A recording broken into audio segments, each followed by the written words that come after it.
welcome everyone to this great event today. I'm delighted to be here with you. And as you said, I work at Morgan Stanley. I actually work at Morgan Stanley Wealth Management, but I have had prior positions on both the sell side and the buy side, so I'm excited to hear both perspectives today. And I think the common theme running through this conference really is all about what I love most about my chosen profession, risk management, and it really has to do with change. So today we will look at the changing regulations. I'm sure there'll be some conversations around changing priorities of those regulators, as well as changing products and similar products offered in different forms, and then changing investing trends. So, and then last but not least, the new tools which can help us cope with all those changes, all these changes. So without further ado, I will introduce the panel today, which will cover Counterparty Risk and Regulation, a sell-side perspective. On my left, I have Gonzalo Garcia-Kenny from Citigroup, he will be our moderator. Jason Hickey from Bank of America, and Milton Brown from UBS. So welcome to all of you.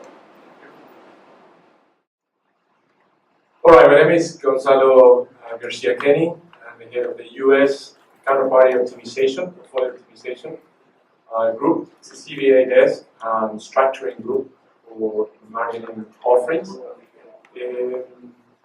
We're going to divide our panel into a brief topic for each one of the participants, the speakers, and then we're going to receive questions from the audience. We're going to start then from Milton. Good afternoon, everybody. So just by way of background, you see my name on the board here. I work in the Risk Exposure Management Group at UBS, which is essentially a CVA desk. And the role has changed dramatically since the crisis. Prior to the crisis, the CVA role was principally about managing counterparty risk, depending upon which bank you were at, how advanced you were, or where you were in terms of moving toward a mark-to-market framework for CVA. That might involve just simply taking a reserve on new business and holding it much like an actuarial reserve, or it might involve more of a risk management and hedging type approach, where you're actually marking that reserve to market and hedging with credit derivative products, which is where everybody pretty much has migrated to today. So it was a simpler world. Trades were typically discounted at LIBOR. CVA reserves probably look pretty similar across various participants on the sell side. But since then, things have changed quite a bit. And while developments like the clearing mandate and the CEF trading have brought a little bit more, well, I should say a little bit, significantly more transparency and vanillization to products, I would say, and the theme of my comments is going to be that there's still, and perhaps even we're further away from having a single price in the market for any particular product. I think that that's due to not just regulation, but changes in the market itself. Various people calculating things differently. People calculating FDA now, for example. I think most of the large banks in the industry have moved to, if not marking FDA in their books, they've at least moved to pricing into transactions, but there's really no agreement on the exact methodology we use there. In terms of CSA differences and discounting based on CSA currencies, that varies across dealers. I think everybody, again, is pretty much recognizing that both under CSA is important, that the cheapest to deliver collateral is important with regard to pricing, but people take a different approach where they are, how sophisticated the models are. That's not regulatory, right? That is basically. But on the regulatory side, I'd say even more so, there's probably variation, both in terms of what individual country regulators are requiring people to do.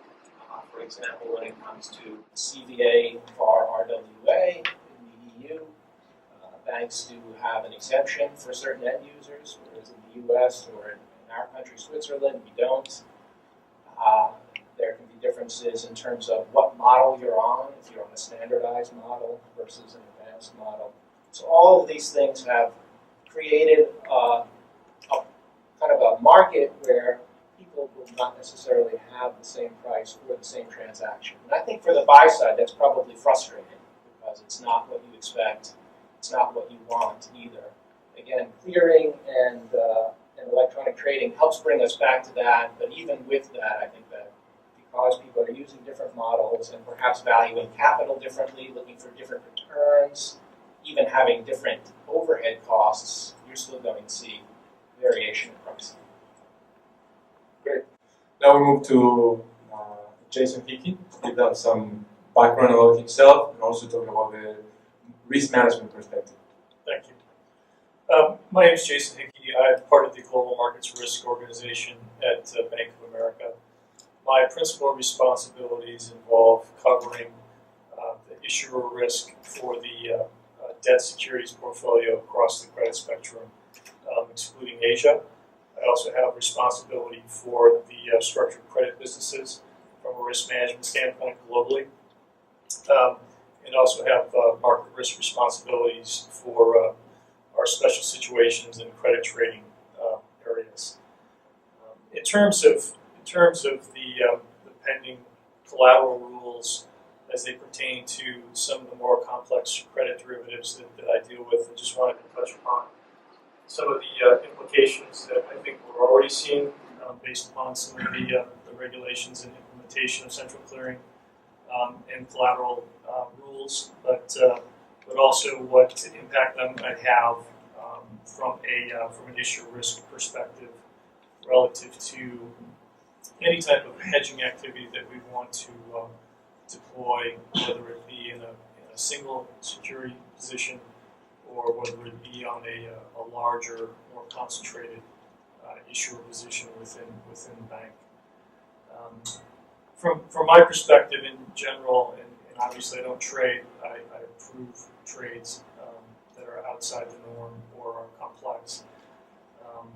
What I see is that obviously things will become less bespoke. I think regulators, and I think to a certain extent the credit crisis complexity was part of the issue, and I think clearly we're trying to work toward less complexity rather than more complexity. And I think we already see less liquidity. There's already fewer dealers, and I think price behavior is very different now than it was some time ago. Collateral, clearly there'll be more collateral. There already is, and there will be more in the future. And I think from a liquidity standpoint, as an institution, as a regulated entity, there's just multiple impacts on a number of levels, from a net stable funding ratio standpoint, the LCR ratio standpoint, margin period of risk. You have this multiplicity of regulations that are brought to bear and actually tend to reside in different silos within the organization. And I think it's imperative that people coordinate closely across those areas to make sure that the constraints are managed appropriately. I think that clearly there's less price transparency. I'll touch on that a little bit from a risk management standpoint. And clearly, cost of funding is going to be higher for institutions like ourselves, and it already is for that fact. If our cost of funding is higher, if we're going to do something synthetically, I think that's going to drive that cost higher as well, and perhaps impact returns in the investor community in terms of deploying leverage, and obviously there will be less leverage in the system going forward. So from a risk management standpoint, again, I'll try to be brief, but again, a multiplicity of constraints. I think, and constituents for that matter. The bar's been raised from a regulatory standpoint, not only in the United States but internationally. So you have multiple constituents to deal with, more constituents than you've ever had in the past. and that makes it very difficult to manage across jurisdictions or across the lines. And not only that, I think there's an increasing need for granularity because the types of data and the amount of data that we deal with at a trade level in a global markets environment is staggering. But that's the expectation in order to be able to properly model risk. And clearly, if someone is going to be in a position where they wish to model their collateral requirements, the effectiveness of those models obviously is critical, not only within certain asset classes but across asset classes. And I think things have become very siloed, and that's somewhat problematic because I think it ignores diversification, which is that's part of why banks are involved in different activities. So from a collateral standpoint, some of this is analogous to the CCAR exercise, which I'm involved in, which introduces a whole new level of complexity when these rules go into effect. In terms of, I'll touch on a couple more things and then move on here, but I think clearly there's regulatory arbitrage risk here, and I think there are ways to provide funding or to provide derivative-like products in other formats. But I think that has certain structural risks associated with it, with the inherent nature of the contracts, as well as regulatory risk.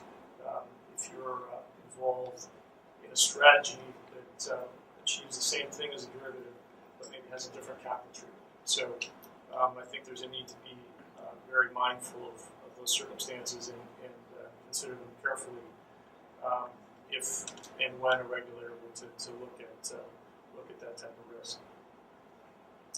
Again, I think I touched upon the model complexity, which will result in collateral disputes, quite frankly. And I think given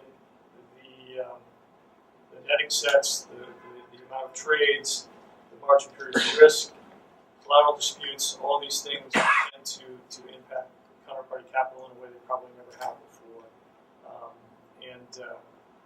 To knit trades across legal entities, across lines of business, to model them in an efficient fashion is going to be a very significant challenge. It already is just from a global market standpoint and an overall bank standpoint, but I think this is going to, some of the margin requirements are going to require some of the same activities in order to derive counterparty exposure in a very, very complex environment. And clearly, again, from a coordination standpoint, I think interacting with front office operations, enterprise capital management, whatever regulatory bodies you have, CDA,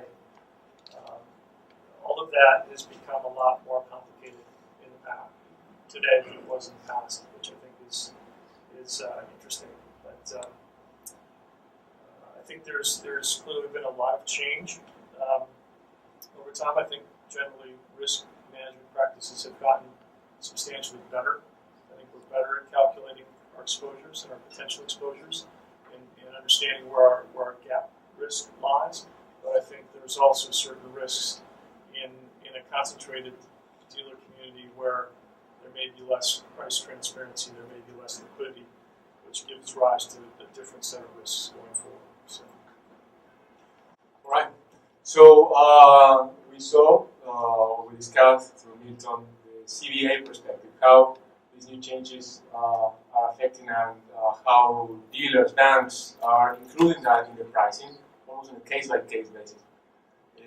Jason discussed how is our framework, how is our response from the risk management perspective. And I'm going to give a little bit the trading perspective and structuring front office. How things have changed, where are we different and where are we not? Did we change a lot? And why is we have the idea that everything seems to be extremely expensive? We have one of our colleagues from clearing houses here can explain a little bit better about that.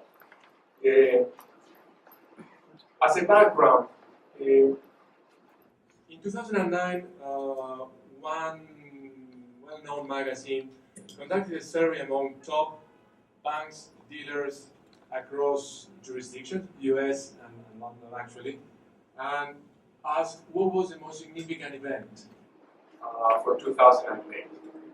And I want to hear also from the audience, what do you think was the most significant event in 2008? 2007, 2008, when we have the rescue of Freddie Mac and Fannie Mae, we have TARP, we have the acquisition of Bear Stearns with help by the government, by JP Morgan. But what do you think was the most significant event, a market event, in 2008? Anyone in the audience want to risk? We're going to have your question. So, the survey came almost with 80% in agreement. The most significant event was the default of Lehman Brothers. And right now, we have the idea that everything that we do, every time that we trade, counterparty, is a very expensive thing. But there was obviously some flaws. We have to be looking at inside ourselves and see if we can criticize ourselves for how we were pricing things. Obviously, I would say there were some mistakes or errors in the pricing of our risk. As Jason and Milton put the example that now every time you trade with a counterparty, you have in your system how much additional charges you need to put in addition to your bid-ask when you trade with a counterparty. So that changes from the front office, from the trading side, changes our lives a lot. You're not going to make money as a trader by trading, or a lot of money, by trading a lot of liquid products that have a bid-ask that are very, very small. That becomes more of a service. And what you want to get from your buy-side clients is maybe margin agreements, global margin agreements, or CSAs that incentivize you to put with us big orders where we can make out our big ask spreads there. We can work it through time and make money as dealers. There's another change of business that we are making money more now than before, which is our services. One significant service is that of clearing and prime brokerage. Because in order to get our counterparty exposure compared to the past, where we have open trades with different counterparties in terms of derivatives, we may be going long, short with a certain counterparty and hedging that with other one, or selling that, let's say, protection or interest rate swap to someone else. Now we have to be very much concerned, because if we have an open exposure with the counterparty, CBA will charge us, and we have to maintain a significant reserve. I'd rather have, and probably that counterparty, that buy-side client, traded with us, and they bought protection on a name, they made money, and then they wanted to sell back that protection at best level in the market was with some other dealer, and have that open position with them. We know that we'd rather have both trades with us or away from us in order to reduce counterparty risk. That is something that is very much the importance of CBA desks in financial institutions as we see today. I mentioned the clearinghouse and migration to the clearinghouse. Most of our trades, in terms of volume, are at clearinghouses or moving into clearinghouses. And regulatory pressure that we have. Trades that are not moving in the immediate future to clearinghouses are going to have a mandatory minimum margin requirement. I'm not sure if people are familiar, but many years ago, or a few years ago, Basel started with a consultation paper that eventually, in September last year, transformed into a formal paper or recommendation to be adopted by each jurisdiction regarding margin requirement for non-centrally cleared derivatives. So it gives banks and dealers two options.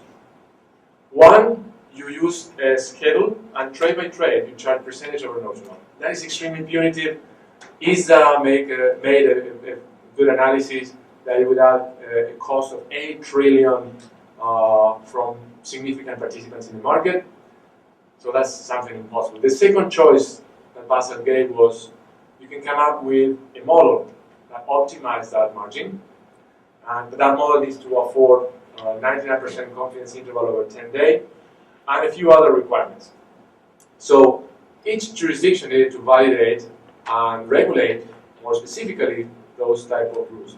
We are in the process. We got together banks and significant participants at ISDA, and we are in the process right now of responding to the first recommendations issued by each regulatory body. Japan issued something earlier this year. The European regulators issued the specific regulatory requirements in April this year. ISDA already sent a consultation, and we are waiting to hear back from them. And in the US, we have that divided into two. Prudential regulators, on one hand, issued a recommendation paper, and then a consultation paper. We are supposed, the industry is going to respond shortly. We have until the 24th of this month. And non-prudential regulators, such as CFTC, issued their paper on September 23rd, so we have 60 days from there as well. So those specific requirements are going to impact all of us. And that is something that we are preparing for that. It's supposed to start December 2015. We are advocating for a postponement of a year and a half or so, because we think that, to be fair, regulators always offer 2 years after the rule is final to be implemented. And also because we truly believe that the discussion with regulators in terms of getting the rules homogeneous across jurisdictions will take some time. From now on, then we are open to questions from the audience, and also we have some emails that we received before we started. We already had questions, but let's start with the audience here first. Any question that we can answer? All the remarks were actually excellent. So, but I had one question just on the last discussion about Lehman. I mean, I understand that the biggest event in 08, and there were so many to choose from, that Lehman is a great one to choose, since it has so many ramifications for all of what happened after that. But are you implying that counterparties and derivatives took large losses, and that somehow we're all dealing with counterparties differently now in derivatives? That's my question, because my statement would be, I mean, virtually all of Lehman's trades had CSAs. They all had collateral agreements. To the extent that a counterparty took losses, it's because there was a miscalculation of collateral, or the market just moved so disruptively that the trades changed value. Maybe both those were true. So my question would be, what's different now? Have the calculation methods changed? I don't know. I don't know. Excellent question. I have my opinion, but we are all going to give us our viewpoint from different. Sure, I'll start off. Firstly, I would agree. I'd say that the two potential sources of losses would be if there was some mistake. I don't think that was a primary driver, frankly. Although, when you're talking about products that are suddenly going from considered to be liquid to illiquid, there could be great price variation among where people think the value is, but also the closeout period risk, right? And that was significant at that time. The market was moving very fast. I was not on the CBA desk, probably thankfully. At that time, I joined shortly after, but certainly got to witness some of the aftermath of closing out of some of those positions. So you say, what's changed? Well, these initial margin rules will certainly be a change, right? So now initial margin is really in place to take care of closeout risk. It's, in this case, covering a 99-10 type of tail that might or might not be enough, but it certainly will provide some extra resource there. I think just the capital rules in general are requiring banks to hold more capital. So events like this should become rarer, and when they do occur, they should be less systemically dangerous, in theory at least. Although I would say that there's still going to be a lot of correlation among banks when this type of event occurs, which hopefully it doesn't in the future. So I think that, I don't want to hog up the time on this, but for me, I think your remarks are valid, but I do think that there will be more resources and better discipline about risk management, about liquidity management, both because of the events that occurred. I think people will remember that and still have those scars, as well as some of the new rules and regulations. Sure, I'll make a couple remarks. And from a risk standpoint, I was on a desk and watched it happen, and then I was also on a risk desk and watched the plan of reorganization go through and watch where the recoveries came out. So I don't have recoveries to cite by legal entity and by contract, but some of the recoveries were obviously substantial. But from a Lehman standpoint, what I would say is, in my opinion, to a certain extent, is a leverage issue. And I think it was a liquidity issue and also a funding mismatch issue. So, and I think it was an extreme case of leverage and perhaps a very fragile liquidity position. And perhaps the street had some of their independent amounts wrong, right?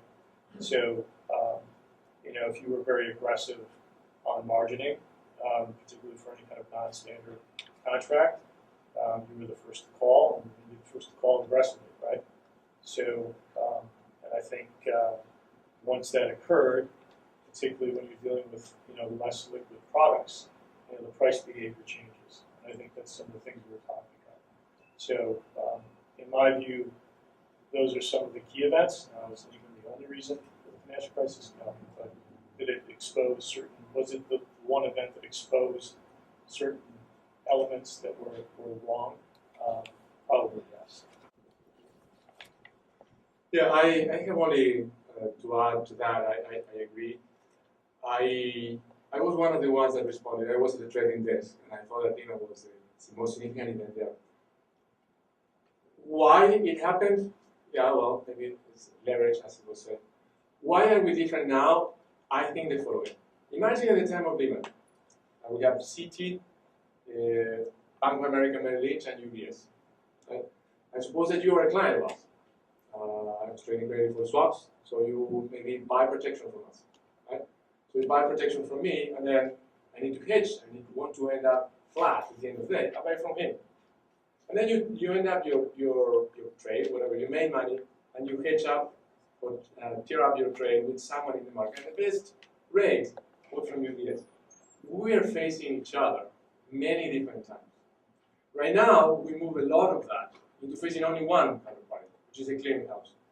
That solves a lot of the issues and the rumors at the time. You didn't know how, under the default of a significant counterparty, what was the remaining trades or new exposure that counterparty had. So maybe we thought UBS has a significant exposure to something, or they may think that Citi was overexposed to something else because all their trades were with Lehman.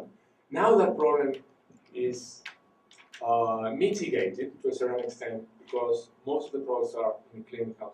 The second thing, and it's coming now, is yes, we had collateral, but he mentioned independent amount.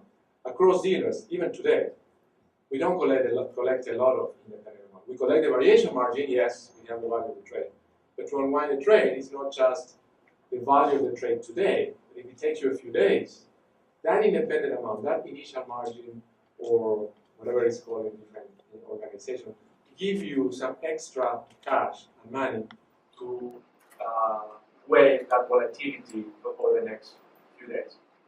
Models typically now accept 10 days, and this new regulatory framework that I was referring to will force everybody to post initial margin for unclear trades among each other and in a third-party custodial account.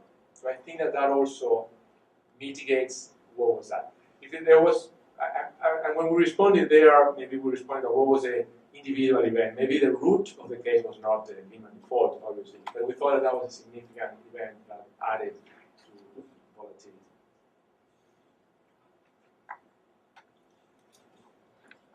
Can you comment on operational risk, where not only you are, even after the independent and the margin, you're also required to reserve capital for effectively 10 days of, not calling capital, if you will. Does that create a stress for you guys, or how do you price that in? So, Fred, where do you work? New capital. Look, I am on the front office, so obviously I don't have a complete course of what is the operational stress that we have, and I noticed that it's a significant stress. I understand that regulators now are demanding for all disputed amounts or unreconciled items to be afforded a reserve, to reserve some capital for that, right? I'm not at the liberty to explain or to discuss all the projects that group and ourselves as institutions are doing, but I would say the following. There's some ideas on having some consortium type group form to make sure that there's at least among the biggest banks and dealers, included here in this panel, we can have a centralized port rec process that will reduce disputed items. The other thing that I can say that is obviously in the market, there are some companies, maybe monopolies at this point, but there are a few that optimizes portfolio. The one that I know is the Trioptima case. But other than that, I don't know. I guess first, your last comment is quite important. That part of what's happened is that this has forced the industry to become much more disciplined, and things like compression, both within the clearinghouse, Trioptima to name one vendor, but there are several others out there, has actually reduced the amount of operational risk. But why is this happening? Because of the fact that there's a capital requirement against it. I would say that the operational risk RWAs, for us, are probably right in the same neighborhood as the market risk or credit risk RWAs. It's a significant drag, probably not the right word, but it's a significant resource utilization. And it does need to find its way into pricing. I think you need to think about what you're pricing. If you're pricing the most vanilla, to-be-cleared interest rate swap, you're probably not going to say that I need to charge a whole lot for operational risk, but if you're pricing something that is going to require new models, new infrastructure, what have you, I think you'd be foolish not to have some sort of charge that is relative to the type of operational risk and potential RWA. Just to give an example. And I would add just a couple things. I think, and I come from it from perhaps a slightly more bespoke, structured standpoint, where there still is an element of manual work from time to time, as much as we do not want there to be manual work. If you want to provide a client solution, that can find its way into the trading arrangement, and I think to a certain extent you have to automate or have the ability to process that on a kind of a straight-through basis, as they say. But that's easier said than done. So clearly, manual processes introduce the highest degree of operational risk.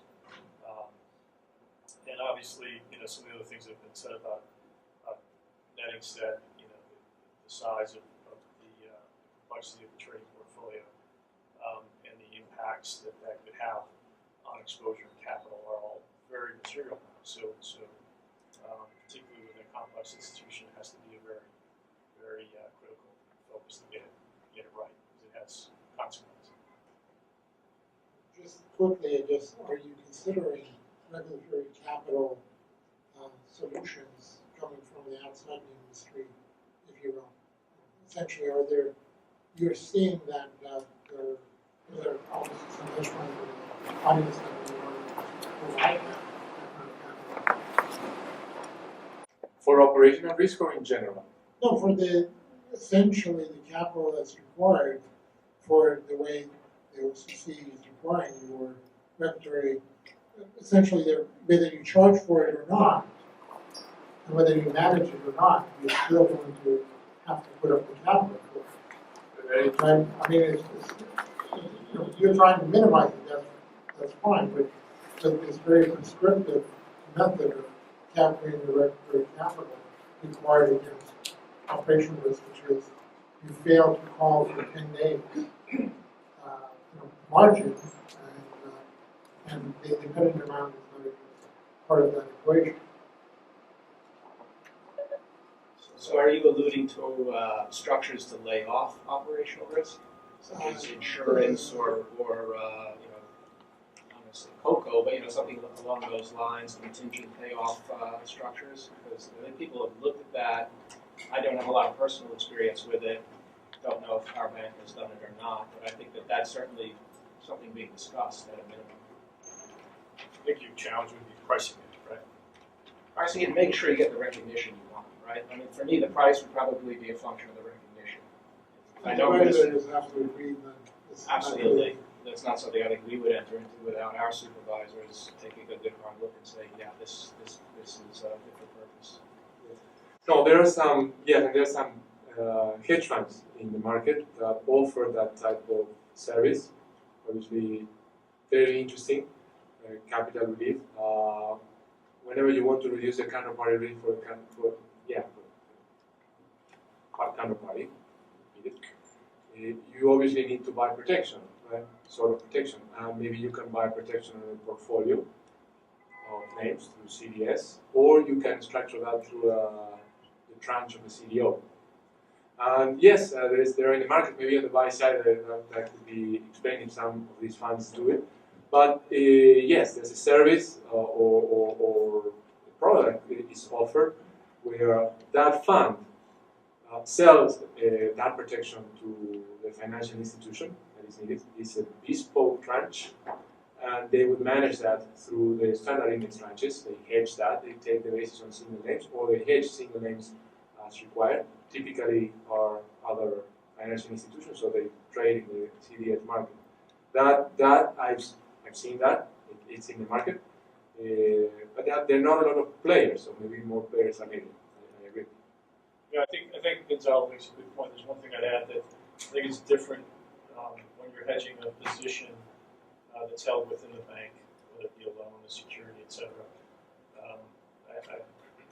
From seeing some more complex regulatory capital hedging type strategies, it's my general sense that the regulatory bodies are somewhat skeptical. There have been a number of different strategies from a regulatory capital standpoint that were deployed with perhaps smaller institutions, and I think, quite frankly, there was some concern around those types of trades that were targeted in that fashion. So, I mean, that's just a general sense that I have, but I think it's relevant given what Gonzalo had to say on specific hedging. Thank you. Mr. Kenny, just one quick question just to follow up. You were talking about, having now CCPs, doing that as opposed to having all this kind of part of it. What about all the saturation of concentration risk now in CCPs that you may have going forward in terms of doing that? They have to default management protocols, but now you're going to be going back to the same thing of having these large CCPs now having all this that. Still, Yes, I agree with you. Now we are concentrated in certain clearing houses, right? And we're going to have our colleague from CME to expand on that. But I'll give my opinion. That is true. We are concentrated in big clearing houses rather than have this segregated in too many. You have pros and cons. The pros is we, instead of facing a lot of different counterparties, listening to the rumors of who's defaulting and how much is impacting everyone else, now we're facing only one. The protocols are a lot clearer, and while there's always some fights, who put more skin in the game, the clearing house to the capital, the dealers put more guarantee funds. That's an open discussion, but I think that there's a lot of layers there. From the variation margin from the initial margin from participants, the guarantee fund from the dealers, the capital of, sometimes it's part of the capital of the clearing house. You should ask that question to my colleague here. And then there's more involvement from the industry. I think that net, we are better off. But I hear you have a good point. Are we concentrating big structures and shouldn't we be more diversified? It's a valid question.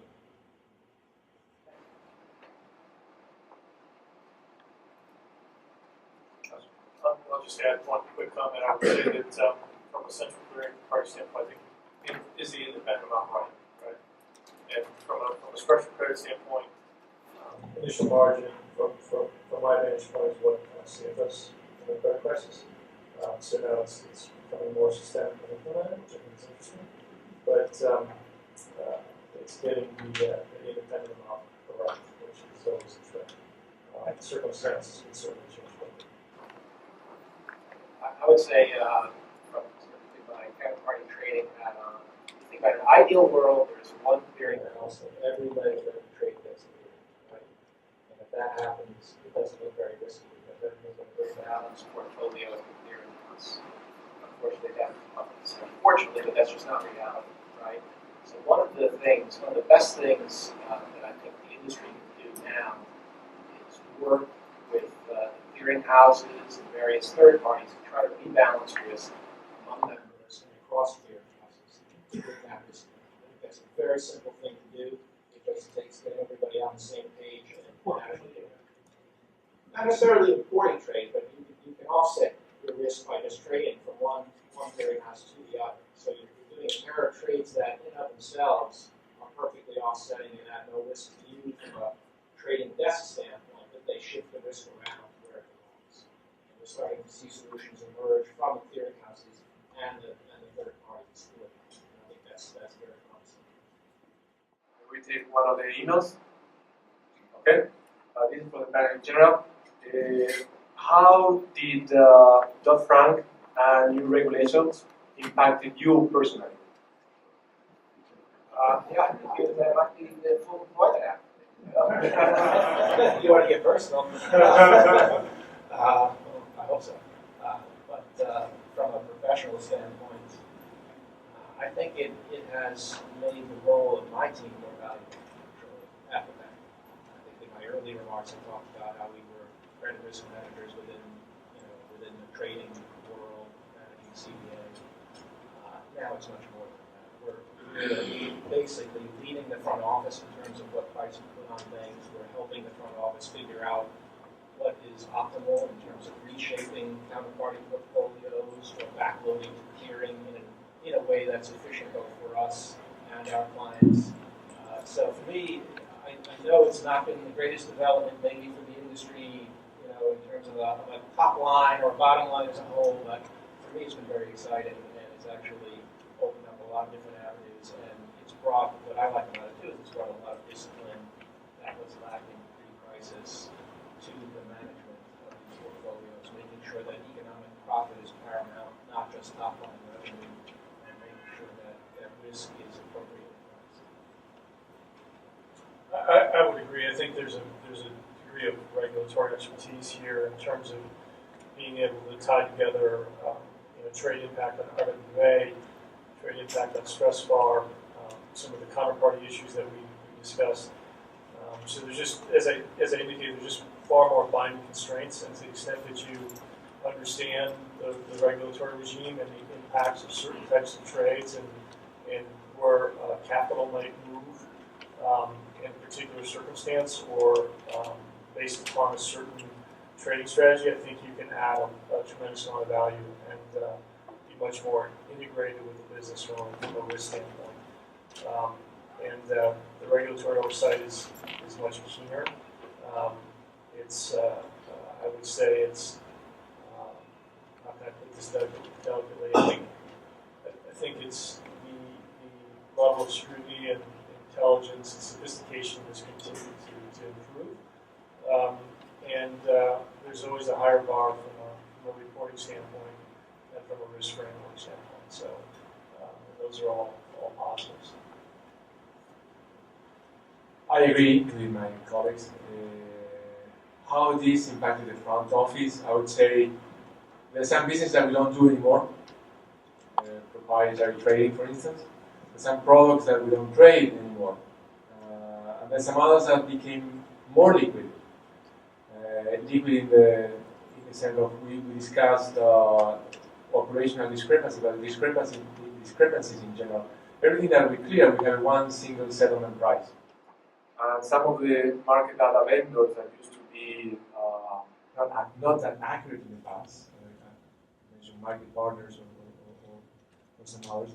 Now the prices are used for the financial division to double check prices are much better for many products, even if they are not clear. So those things are the most relevant, impacting my part. Thank you to Quantifi and our chairman. I think that if there's any other question, we will take it. Otherwise, we're done.